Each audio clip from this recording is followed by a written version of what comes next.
નમસ્તે વિદ્યાર્થી મિત્રો, આજે આપણે હિન્દીમાં ચેપ્ટર બીજું જોવાનું છે. ચેપ્ટર 2 એક જગત એક લોક. આપણે અહીંયા ધોરણ આવશે કયો આવશે? છઠ્ઠા ધોરણની અંદર ચેપ્ટર પહેલું એક જગત એક લોક. એટલે તમને આમ વાક્ય સાંભળતા નામ કાવ્યનું નામ છે એ સાંભળતા જ તમને એવું લાગશે કે આ એના વિશે વાત કરવામાં આવેલી છે. તો વાત શેના વિશે છે કે એક જગત એક લોક, કે આ દુનિયા છે એક જ છે અને એમાં રહેનારા લોકો પણ કેવા છે? એક જ છે. એટલે આપણે એકતામાં માનવું જોઈએ એમના વિશે વાત કરવામાં આવેલી છે. તો આપણે હવે કવિતામાં આગળ જાણીશું અને એની પહેલા આપણે જોયું હતું ચેપ્ટર 1. તો ચેપ્ટર 1 ની અંદર આપણને વાર્તાઓ આપેલી હતી અને એમને હોમવર્ક પણ આપેલું હતું. તો મને એવી આશા છે કે તમે જે મેં તમને હોમવર્ક આપેલું છે તે હોમવર્ક તમે વ્યવસ્થિત રીતે સારા અક્ષરે તમે તમારી પાકી બુકમાં લખેલું હશે. અને હવે આપણે આ વિડિયોનું પણ જે હોમવર્ક આવશે એ વ્યવસ્થિત રીતે તમારી પાકી બુકમાં લખવાનું રહેશે.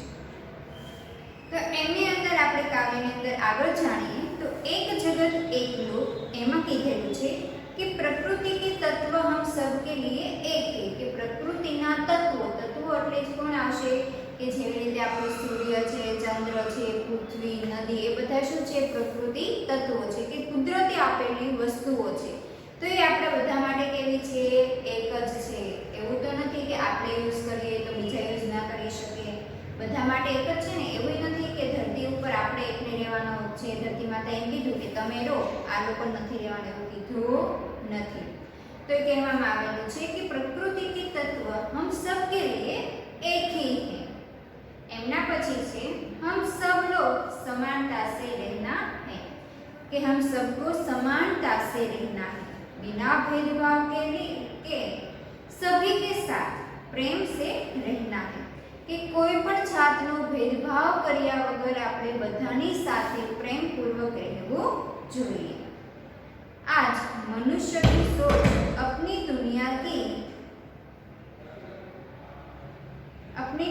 तक ही सीमित हो रही है.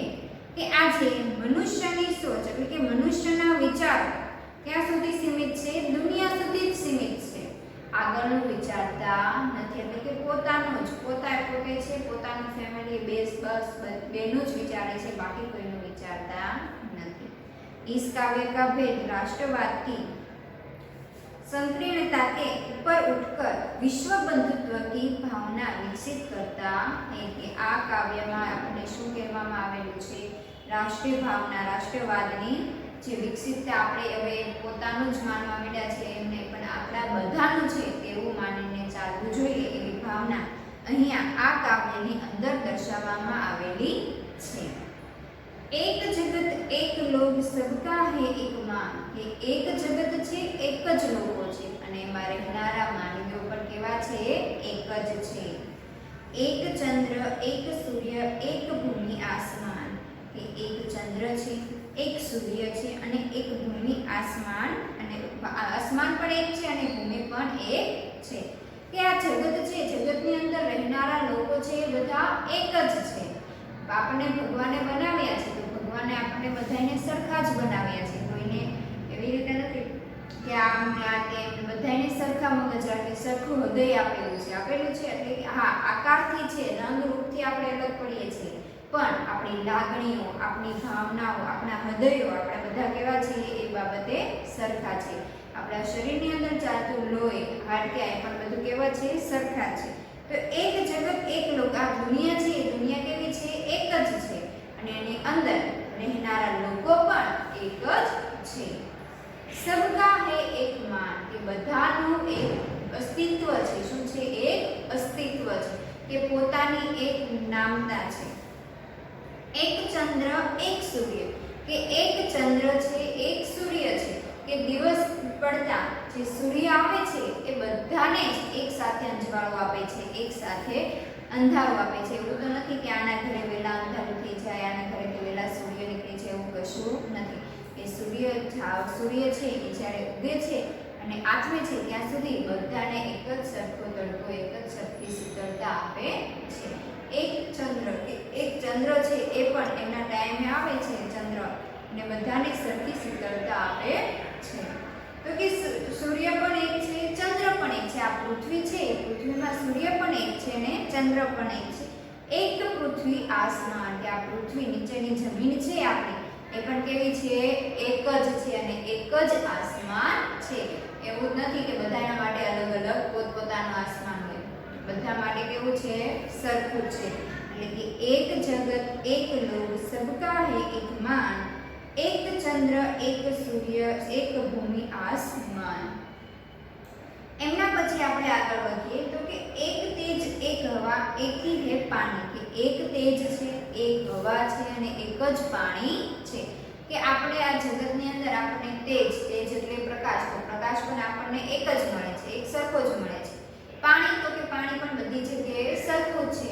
અને બીજું શું કીધેલું છે? હવા, તો હવા પણ કેવી છે? બધા માટે સરખી છે.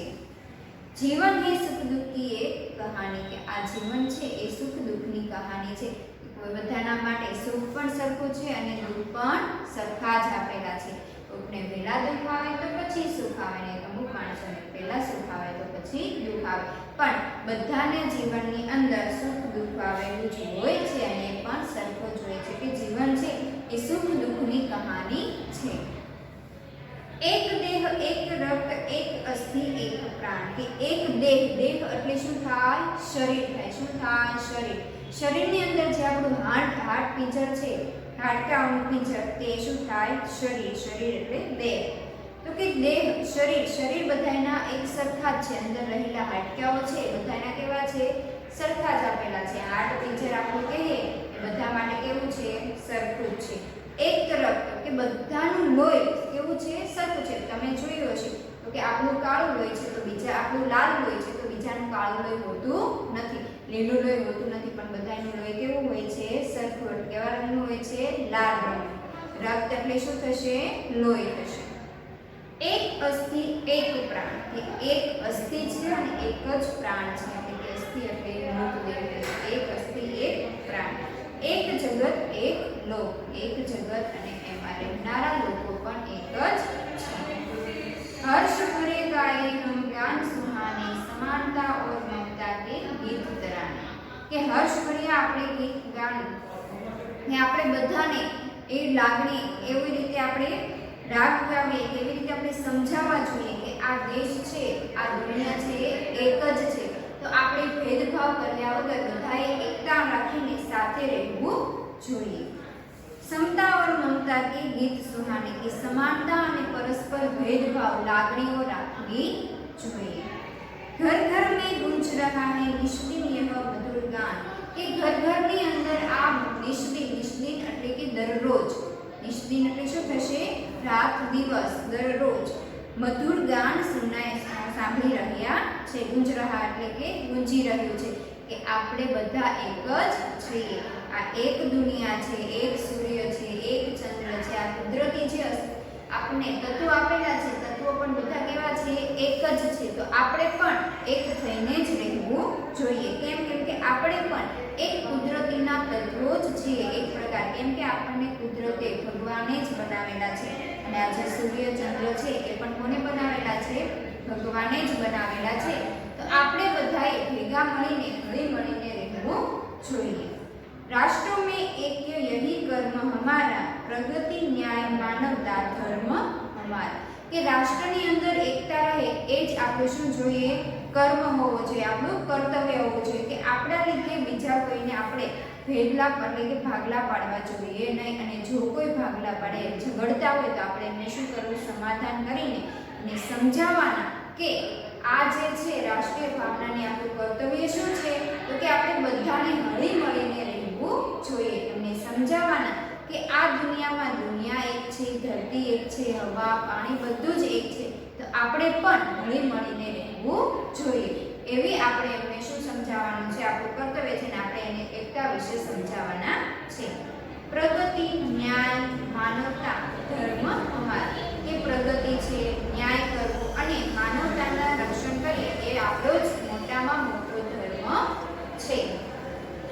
हिल कर लहराए विश्व शांति की निशानी, एक जगत एक लोक सबका एक मान, કે હળી મળીને આપણે રહેવું જોઈએ અને હળી મળીને રહેવાથી જ આપણા દેશની શાંતિ થશે. તો આપણે બધાએ હળી મળીને રહેવાનું એ આપણે આ કાવ્યની અંદર સમજાવેલું છે કે આપણે બધાએ કેવું રહેવું જોઈએ, હળી મળીને. આ દુનિયા, આ ધરતી, આ પૃથ્વી બધું એક જ છે, તો આપણે એમાં ભાગલા પાડવા જોઈએ નહીં.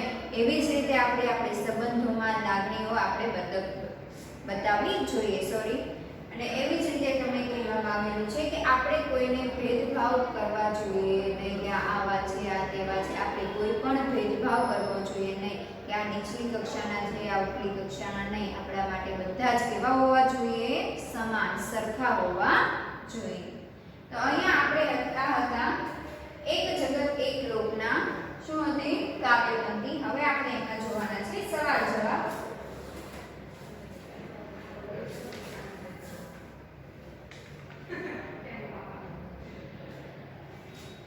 તેની અંદર પહેલો ટોપિક આપણને આપેલો છે કે હમ સબકા જીવન ખાલી જગહ કી કહાની હે. તો એની અંદર પહેલા આપણે શું આવશે? હમ સબકા જીવન ખાલી જગ્યાની કહાની છે. તો શેની કહાની આવશે? સુખ દુઃખની કહાની. કઈ આવશે? સુખ દુઃખની કહાની. તો અહીંયા આપણે જોઈએ વિકલ્પો. પહેલો એક પ્રશ્ન આવશે આપણો વિકલ્પ.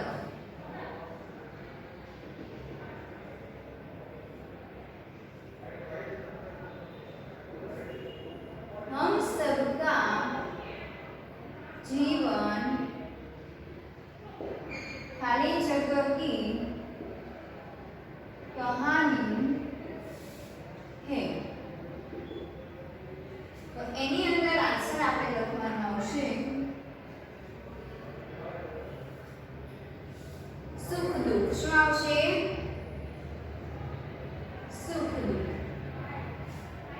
क्वेश्चन बीजो, हमारा राग कैसा होना चाहिए, कि આપણો અવાજ છે એ કેવો હોવો જોઈએ? તો એની અંદર લખવાનું છે हमारा राग कैसा होना चाहिए. તો આપણો રાગ કેવો હોવો જોઈએ? એ સુહાના. એમના પછી ત્રીજો વિકલ્પ છે ખાલી જगह ही हमारा सच्चा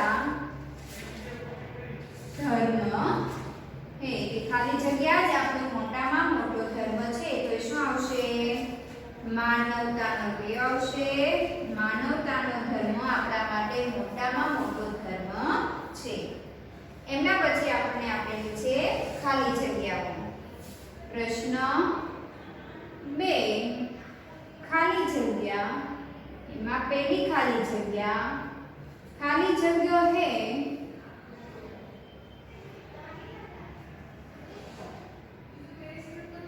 खाली जगह है सुख दुख की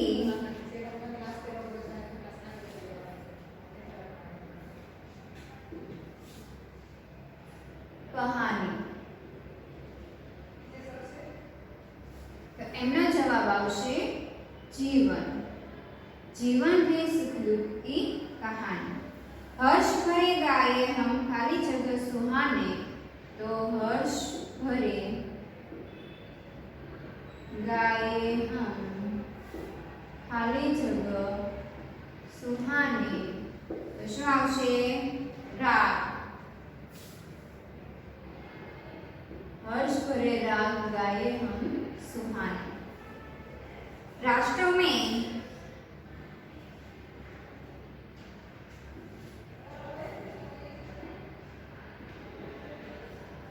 खाली जगह यही कर्म हमारा. तो શું કર્મ આવશે આપણું? ऐक्य.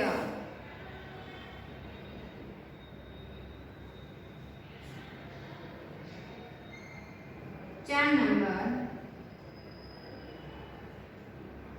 हिलमिल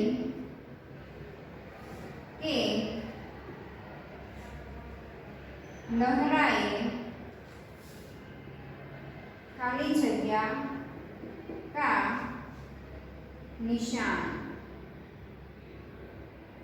तो શું આવે? વિશ્વ શાંતિ આવશે. શું આવશે? વિશ્વ शांति. एमना पछी हम सबके खून का खाली जगह एक जैसा है. तो શું આવશે? रंग. हम सबके खून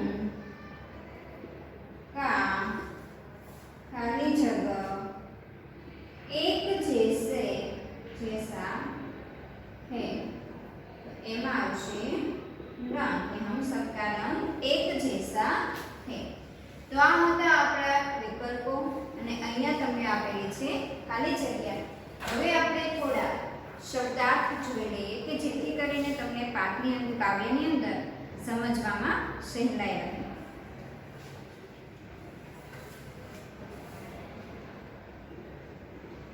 શબ્દાર્થ. પહેલો શબ્દાર્થ જગ એટલે થશે જગત અને દુનિયા. શું થાય? દુનિયા. એમના પછી બીજો આવશે લોક. લોક એટલે સંસાર. સંસાર આપણે ઘણી વખત સાંભળેલો જ હશે લોક. અને સંસાર શબ્દ પણ. પછી માન. માન એટલે આદર. શું થાય? આદર. એમના પછી આવશે ભૂમિ. ભૂમિ. ભૂમિ એટલે ધરતી. બીજું એને આપણે કહીશું જમીન.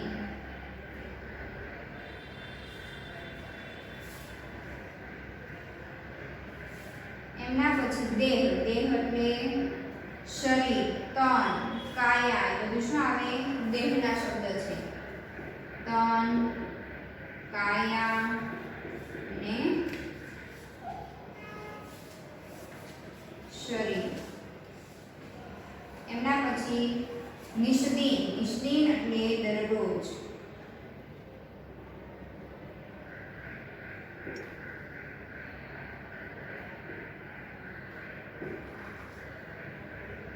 અથવા રોજ અથવા તો રાત દિન. પછી રક્ત. રક્ત એટલે લહુ. લહુ. લહુ અને ખૂન બે શબ્દ થશે એના.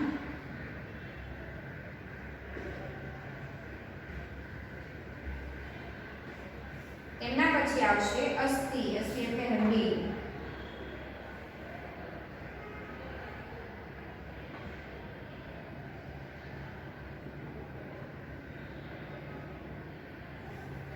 હર્ષ. હર્ષ એટલે આનંદ. તો અહીંયા આપણું આ કાવ્ય છે એનો ટોપિક 1. શું? ટોપિક 1 પૂર્ણ થાય છે. 2 મિનિટ માટે સ્ક્રીન ઉપર રાખું છું. તમારે આ ટોપિકના જે આપણે એમસીક્યુ છે, પછી ખાલી જગ્યા અને શબ્દાર્થ એ તમારી બુકની અંદર વ્યવસ્થિત રીતે લખવાનું રહેશે. અને પ્લસ તમારે પહેલા શું લખવાનું આવશે? શબ્દાર્થ. શું લખવાનો? શબ્દાર્થ તમારે સૌથી પહેલા લખવાનો રહેશે. અને એમના પછી તમારે લખવાનું રહેશે વિકલ્પો અને એમના પછી આવશે ખાલી જગ્યા. વિડિયો ધ્યાનથી જોજો. મેં જે રીતે કીધેલું છે એ જ ટોપિક રીતે લખાવવું જોઈએ. પહેલા શબ્દાર્થ લખવા, પછી પ્રશ્ન 1 અને પછી પ્રશ્ન 2. પહેલા શબ્દાર્થ લખવા, ત્યાર પછી પ્રશ્ન 1-2 લખવા. ખાસ નોંધ છે જોઈ લેવાની. પણ બુકની અંદર આડાવું થયું તો જ્યારે પણ તમે બુક ચેક કરવા આવશો ત્યારે એ પેજ ફાટી જશે અને વ્યવસ્થિત પાછું તમારે લખવાનું રહેશે. એટલે વિડીયો જુઓ અને જે પણ સૂચના હોય જે રીતે કીધું એ રીતે જ લખાવવું જોઈએ. Thank you. હવે આપણે સવાલ જવાબ અને મોટા સવાલ જવાબ આગળના વિડીયોમાં જોઈશું.